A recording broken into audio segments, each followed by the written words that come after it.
Hello everyone and welcome back to another video from Finance and Crypto Guide. In this video, I'm going to show you how to log into your credit card on the Capital One Bank website.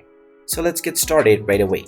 First of all, open up your web browser and then in the address bar type in capitalone.com and press enter.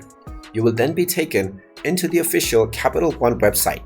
Now from this page, you can first of all sign into your account using your credentials, or you can directly hover over to the credit cards option.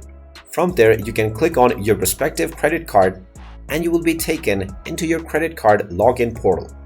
Go ahead and type in your username followed by your credit card account password and then click on the sign in button. And now you will successfully be logged in to your credit card account on the Capital One website. And there you have it. That is how easy it is. If you find this video helpful, make sure you hit that like button and subscribe to our channel if you haven't done so already. Also ring that notification bell to never miss another update from us. Thank you for watching and I will see you again in the next video.